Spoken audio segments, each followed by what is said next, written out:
Hello everyone, welcome to my channel. My name is Yukti and you're watching me on Kaizen Wave. In today's video, we are going to talk about what is research proposal. Research proposal क्या होता है, उसकी importance क्या होती है और कैसे एक सही तरीके से research proposal लिखा जा सकता है. So let's get started. Research proposal as the name suggests कि आप अपनी रिसर्च को प्रपोज कर रहे हैं, तो ये एक फॉर्मल तरीका होता है, एक फॉर्मल डॉक्यूमेंट है जिसको आप प्रिपेयर करते हैं और आप जब अपनी रिसर्च को प्रपोज कर रहे हैं, दैट इज टू से आपके पास रिसर्च आइडिया है, अब आप उसको एक फॉर्मल डॉक्यूमेंट के फॉर्मेट में प्रेजेंट करेंगे और उसको उसके थ्रू आप ये दर्शाना चाह रहे हैं कि आप through out your time journey या जो आप टाइम लेकर चल रहे हैं उसमें आप कैसे उसे एग्जीक्यूट करने वाले हैं. तो रिसर्च प्रपोजल की किसे आवश्यकता पड़ती है? सबसे पहले जो कि एक पीएचडी स्कॉलर होता है, जो व्यक्ति पीएचडी कर रहा है, उसके लिए रिसर्च प्रपोजल बहुत अहम होता है. ना केवल उसके लिए जो कि रिसर्च कर रहा है बट ऑल्सो जो पीएचडी में एनरोल होना चाहता है. जब हम बात करते हैं रिसर्च प्रपोजल की, तो जब आपका इंटरव्यूज होता है, आपको शॉर्टलिस्ट कर लिया जाता है, तो बहुत सारे इंस्टीट्यूशन आपसे ये एक्सपेक्ट करते हैं कि आप एक रिसर्च प्रपोजल प्रेजेंट करें जिसमें आप ये मेंशन करें कि आप क्या स्टडी करना चाहते हैं, आप उसके बारे में एक ब्रीफ आइडिया पूरी रिसर्च कमेटी को दें.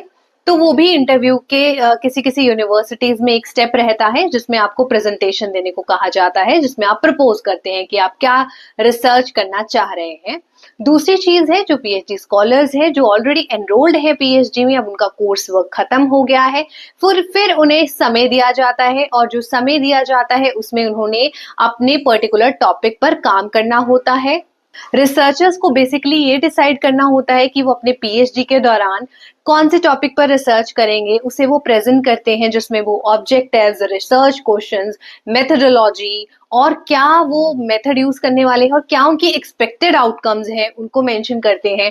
टाइमलाइन के बारे में बताते हैं कि किस तरीके से वो एग्जीक्यूट करना चाह रहे हैं अपने रिसर्च को, ये सब बताते हैं और फिर उनका ये स्टेप पूरा होता है. उसके बाद उनका पर्टिकुलर रिसर्च एग्जीक्यूशन में आ जाता है, एक बार वो अप्रूव हो जाए रिसर्च प्रपोजल के बाद. तो रिसर्च प्रपोजल जैसे ही आप प्रपोज करते हैं, उसके बाद जो रिसर्च कमेटी होती है आपके डिपार्टमेंट की, आपकी यूनिवर्सिटी की, वो आपके टॉपिक को अप्रूव करते हैं. Once your topic is approved, उसके बाद आप उस पर काम कर सकते हैं. और इस तरीके से एक पीएचडी स्कॉलर के लिए रिसर्च प्रपोजल अहम रहता है.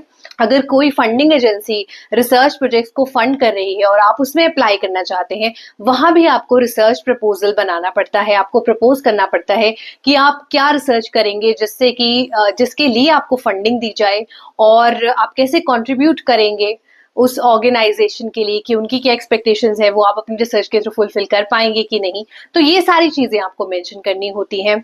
उसके सिवाय अगर आप कोई रिफ्रेशर कोर्स कर रहे हैं रिलेटेड टू रिसर्च, वहां भी आपको पूछ लिया जाता है कि आप एक रिसर्च प्रपोजल बनाइए और उसे प्रेजेंट करिए जिसके बेसिस पर आपकी मार्किंग की जाती है. तो वहां भी आपको रिसर्च प्रपोजल बनाना पड़ जाता है. अब ये डिस्कस करते हैं कि रिसर्च प्रपोजल के क्या स्टेप्स होते हैं. सबसे पहले आपको ये डिसाइड करना है कि आप कौन से टॉपिक पर रिसर्च करना चाहते हैं. जब आपका टॉपिक डिसाइड हो जाता है, फिर आपको उसे सिस्टेमैटिकली प्रेजेंट करना होगा. आप पहले टाइटल ऑफ रिसर्च मेंशन कर सकते हैं, फिर आप लिटरेचर रिव्यू देंगे. बहुत सारा इलैबोरेटिव फॉर्म में लिटरेचर रिव्यू नहीं देना है, बट कंसाइज रखना है ताकि इतना अंदाजा लग जाए कि आपने तक उस पर्टिकुलर टॉपिक में क्या क्या पढ़ लिया है. फिर आप अपना रिसर्च गैप प्रेजेंट करेंगे या रिसर्च प्रॉब्लम बताएंगे और फिर उसको जस्टिफाई भी करेंगे. और फिर उसको जब जस्टिफाई कर लेंगे, उसके बाद आप रिसर्च ऑब्जेक्टिव्स मेंशन करेंगे, आपके रिसर्च क्वेश्चंस क्या हैं, फिर आप क्या मेथड यूज करके इस रिसर्च को करने वाले हैं, रिसर्च मेथोडोलॉजी बताएंगे. और फिर उसके बाद आप एक्सपेक्टेड आउटकम्स भी लिखेंगे, क्योंकि अभी आपने अपनी रिसर्च को एग्जीक्यूट नहीं किया है, बट आप क्या एक्सपेक्ट कर रहे हैं, आप उन चीजों को मेंशन करेंगे. जब आपके एक्सपेक्टेड आउटकम्स आ जाते हैं, उसके बाद आपको एक और चीज मेंशन करनी है, दैट इज योर टाइमलाइन. आप इस टाइमलाइन को ये मेंशन करते हैं इस पर्टिकुलर टाइमलाइन में. अगर आप पीएचडी के स्टूडेंट हैं तो आप 3 साल में, 4 साल में कैसे सोच रहे हैं कि अपनी रिसर्च स्टडी को एग्जीक्यूट करेंगे. उसका सपोज कि आप लिख देंगे 6 मंथ्स में मैं ये काम करने वाला हूँ, उससे नेक्स्ट 6 मंथ्स में ये करूंगा. तो आप एक रफ टाइमलाइन बनाते हैं और उसे भी प्रेजेंट करते हैं. अगर आप किसी फंडिंग एजेंसी में प्रोजेक्ट के लिए अप्लाई कर रहे हैं, वहां आप अपना बजट मेंशन करेंगे, बजट को स्पेसिफाई भी करेंगे कि आपको इस बजट की जरूरत है जिसमें से आप रिसर्च असिस्टेंट को कितना पे करने वाले हैं. आप किस तरीके से रिसर्च में कहाँ कहाँ उस बजट का इस्तेमाल करेंगे, आपको वो सब डिटेल्स मेंशन करने होते हैं।